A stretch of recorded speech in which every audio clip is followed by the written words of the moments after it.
समर्थ सद्गुरू श्री गजानन महाराज की जय. नमस्कार मंडळी. ब्रह्मांड नायक या भक्तिमय चॅनलवर आपले सर्वांचे मनापासून स्वागत. गजानन महाराज यांच्या नामस्मरणाने आजच्या व्हिडिओची आपण सुरुवात करूया. जे गजानन महाराजांचे नवीन भक्त असतील किंवा जे गजानन महाराजांचे सेवा करत आहे किंवा ज्यांना गजानन महाराजांचे नित्य रोजची सेवा कशी करावी असा प्रश्न बऱ्याच भक्तांच्या मनात पडत असतो. त्यांना बऱ्याच जणांना गजानन महाराजांची नित्यसेवा कशी करायची माहिती नाही आहे किंवा कुठल्या कुठल्या सेवा करू शकतात. त्याविषयी माहिती आजच्या व्हिडिओमध्ये आपण जाणून घेणार आहोत. त्यामुळे व्हिडिओ शेवटपर्यंत बघा. स्किप न करता संपूर्ण व्हिडिओ बघा, कारण या व्हिडिओमधील जी सेवा तुम्हाला आवडली असेल ती सेवा तुम्ही न चुकता रोज करा, म्हणजे तुम्हाला नक्की फायदा होईल. महाराजांची जी सेवा आहे ती तुम्ही मनापासून आणि श्रद्धेने करा. तुम्हाला अनुभव नक्की येईल. नाहीतर आपल्याला कोणी सांगितली म्हणून करायची आहे असे करू नका, कारण गजानन महाराजांची सेवा ही अगदी साधी सोपी सेवा आहे. त्यांचे असे कठीण काहीच नियम नाही आहे. फक्त गजानन महाराजांना तुमची मनापासून श्रद्धा, भाव आणि विश्वास हवा आहे. भक्तांनो, सर्वप्रथम एक गोष्ट लक्षात घ्या. महाराजांना बाह्य दिखावा नको, तर खरी श्रद्धा, भक्ती आणि शुद्ध मन हवे असते. त्यामुळे सेवा करताना मनात प्रेम, विश्वास आणि समर्पण सर्वात महत्त्वाचे असते. महाराजांची सेवा ही 1 तास केली काय किंवा 5 मिनिटे केली हे महत्त्वाचे नाही. तुम्ही किती श्रद्धेने व मनापासून करतात ते महत्त्वाचे आहे. बऱ्याच जणांचे असे असते की कोणीतरी येऊन सांगतो, आम्ही गजानन महाराजांची ही सेवा केली आणि आम्हाला त्यामुळे फायदा झाला. मग आपण काय करतो, त्यांना अनुभव आला म्हणून आपणही तीच सेवा करतो. पण आपण काय करतो, आपल्या स्वार्थासाठी महाराजांची ही सेवा करतो. कधी पारायण करतो, तर कधी नामस्मरण, तर कधी जप करतो. परंतु ते आपण मनापासून आणि श्रद्धेने करतो आहे का, हे आपण आधी आपल्या मनाला म्हणजे अंतःकरणाला स्वतःला विचारा, की आपण ही सेवा मनापासून करतो आहे का? म्हणून ज्यावेळेस तुम्हाला तुमच्या मनात येईल, की आपण महाराजांची सेवा केली पाहिजे, त्यावेळेसच तुम्ही मनापासून आणि श्रद्धेने ही सेवा करा. ना की कोणी सांगितल्यावर करायची आहे. नाहीतर फक्त केवळ आपल्या इच्छापुरती सेवा करायची म्हणून करायची असे करू नका. एक साधे उदाहरण आहे. आई आपल्यासाठी रोज प्रेमाने स्वयंपाक करते. पण आईजवळ फक्त पैसे किंवा वस्तू मागण्यासाठीच गेलो, तर आईला वाईट वाटेल की नाही? म्हणून महाराजांची ही सेवा इच्छापूर्तीसाठी नाही, तर प्रेमाने करा. नाहीतर फक्त केवळ आपल्या इच्छापूर्तीसाठी सेवा करायची नाही म्हणून, म्हणजे जसे आज आपल्या ह्या इच्छापूर्तीसाठी सेवा करा. उद्या दुसऱ्या इच्छापूर्तीसाठी सेवा कराल किंवा उद्या मला घर हवे यासाठी सेवा कराल. म्हणजे तुमची प्रत्येक गोष्ट पूर्ण करण्यासाठी महाराजांची सेवा करता आहे असा त्याचा अर्थ होतो. आणि मग तुम्ही काय करतात, आज तुमची ही इच्छा पूर्ण झाली, तर लगेच दुसरी इच्छा पूर्ण करण्यासाठी करतात. मग ती पण इच्छा पूर्ण झाली, तर लगेच तिसरी इच्छा पूर्ण करण्यासाठी करतात. तर तुम्ही असे करू नका.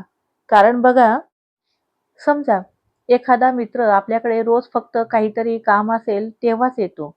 त्याला काही गरज असेल तेव्हाच तो आपल्याशी बोलतो. पण जेव्हा त्याचे काम होत नाही तेव्हा तो दिसतही नाही.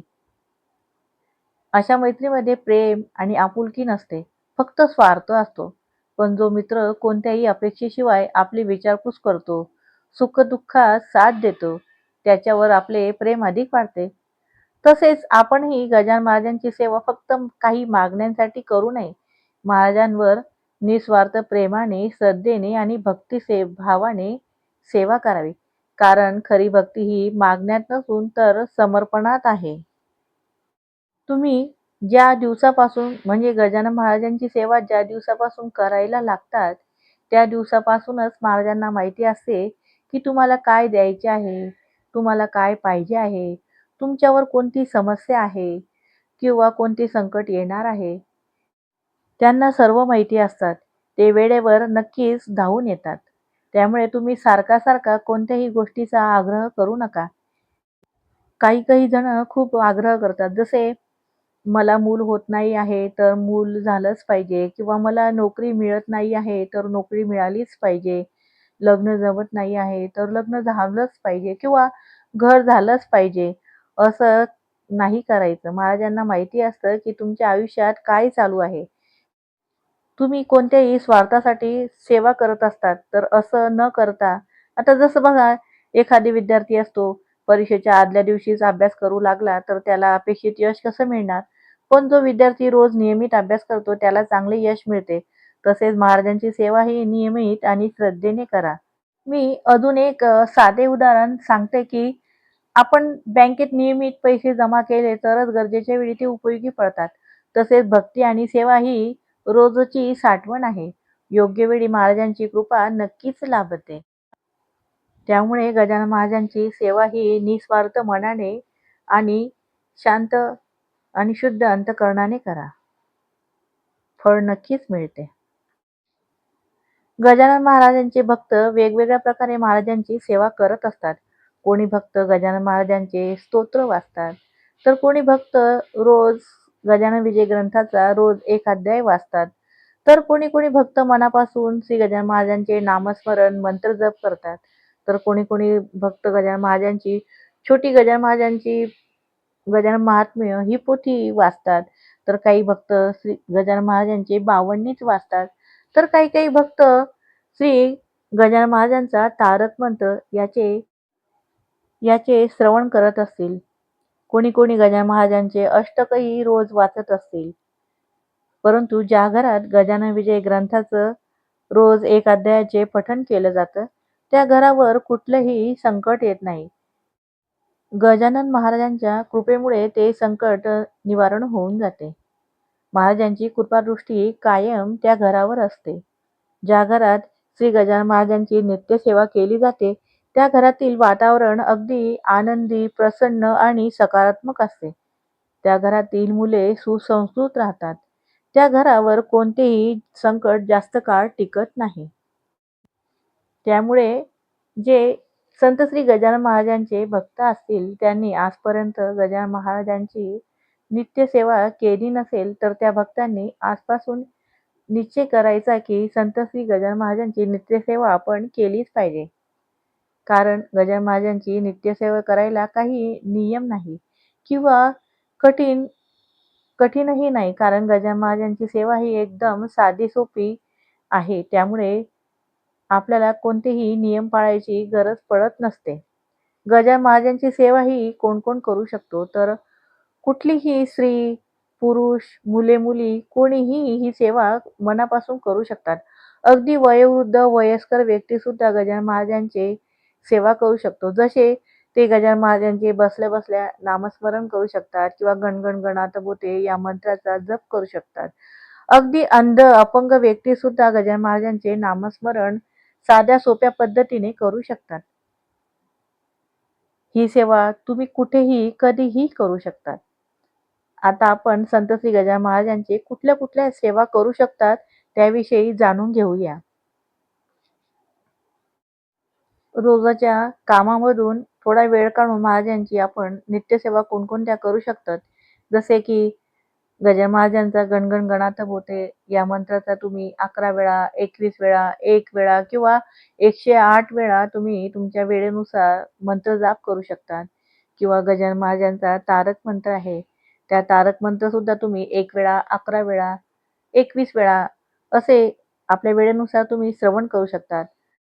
गजानन महाराजांचे अष्टक आहे, त्याचे तुम्ही श्रवण करू शकतात किंवा गजानन महाराजांची महती आहे, ते सुद्धा तुम्ही 5-10 मिनिटं करू शकतात किंवा गजानन महाराजांची बावन्नी आहे, त्याचे सुद्धा तुम्ही रोज वाचन किंवा श्रवण करू शकतात.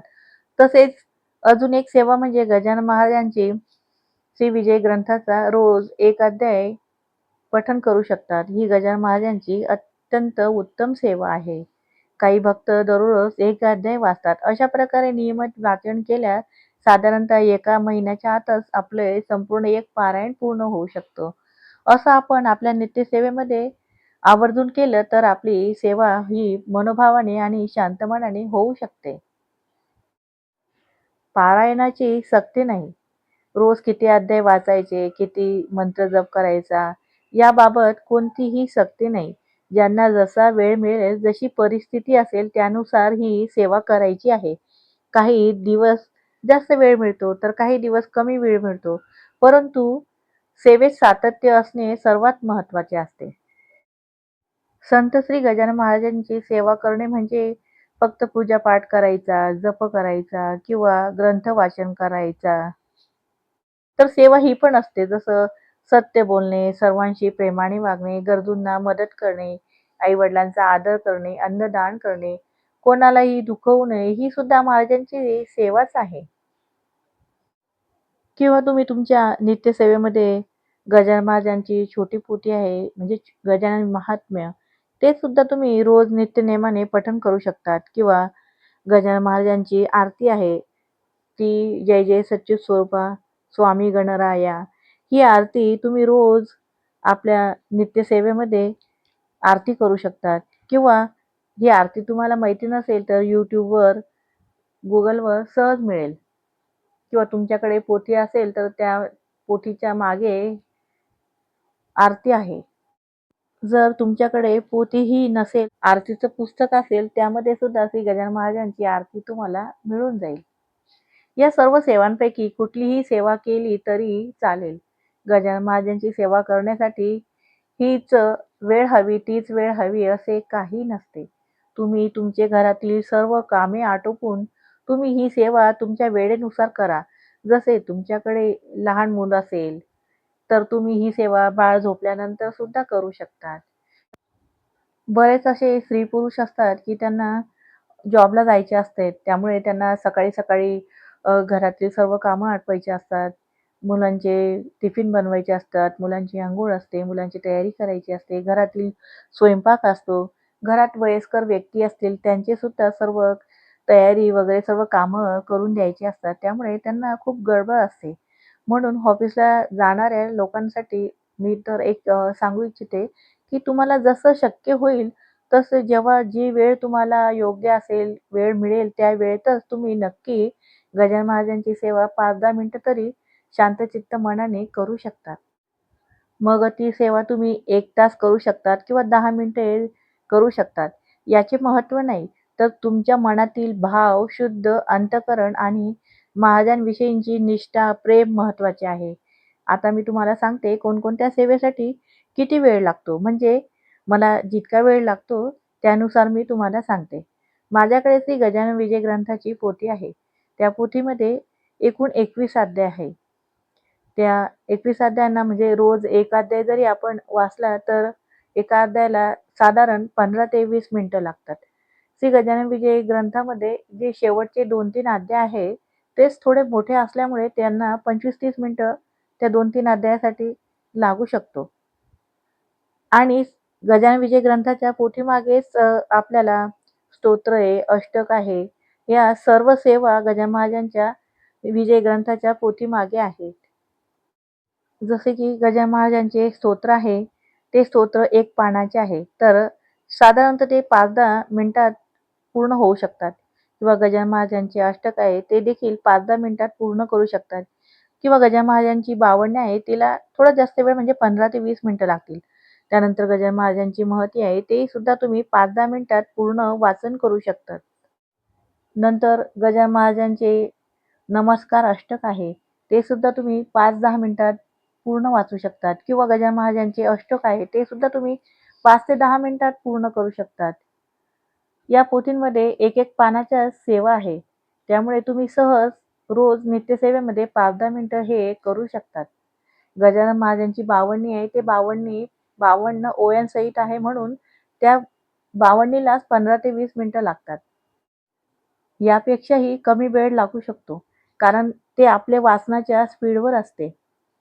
अशा गजानन महाराजांच्या सेवा आहेत आणि मी तुम्हाला कुठल्या सेवेसाठी किती वेळ लागतो याविषयी सुद्धा सर्व माहिती सांगितली आहे. मला असे वाटते, की तुम्ही दिवसभरातून महाराजांच्या सेवेसाठी 10 ते 20 मिनिटे नक्की काढले पाहिजे.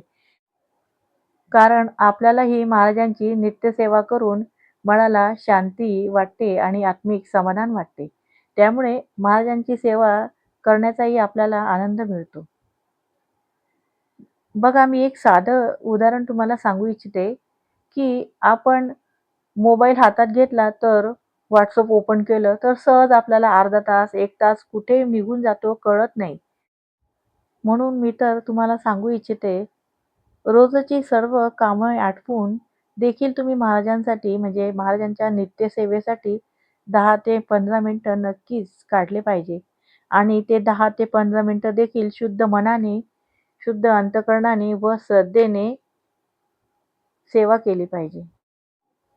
तर भक्तांनो, आज आपण जाणून घेतले, की श्री गजानन महाराजांची नित्य सेवा करण्यासाठी कोणतेही कठोर नियम नाहीत. एकदम साधी, सोपी गजानन महाराजांची सेवा आहे. आपल्या वेळेनुसार, श्रद्धेनुसार आणि परिस्थितीनुसार आपण महाराजांची सेवा करू शकतो. मग ती नामस्मरण असो, मंत्र जप असो, स्तोत्र पठण असो, आरती असो किंवा श्री गजानन विजय ग्रंथाचे वाचन किंवा मनापासून केलेली प्रार्थना असो, महाराज प्रत्येक भक्तांचा भाव स्वीकारतात.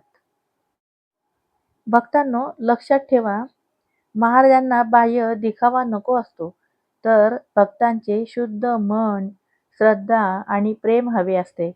म्हणूनच रोज थोडा वेळ जरी महाराजांसाठी दिला, तरी तीच खरी नित्यसेवा ठरते. महाराजांची कृपा आपल्या सर्वांवर सदैव राहो, हीच त्यांच्या चरणी मी प्रार्थना करते. गण गण गणात बोते. समर्थ सद्गुरू श्री गजानन महाराज की जय. कृपया आपल्याला हा व्हिडिओ आवडला असेल तर व्हिडिओला लाईक करा, शेअर करा आणि अशाच भक्तिमय व्हिडिओंसाठी आपल्या चॅनलला सबस्क्राईब करायला विसरू नका. धन्यवाद. पुन्हा भेटूया एक नवीन भक्तिमय व्हिडिओमध्ये. गण गण गणात बोते. गण गण गणात बोते.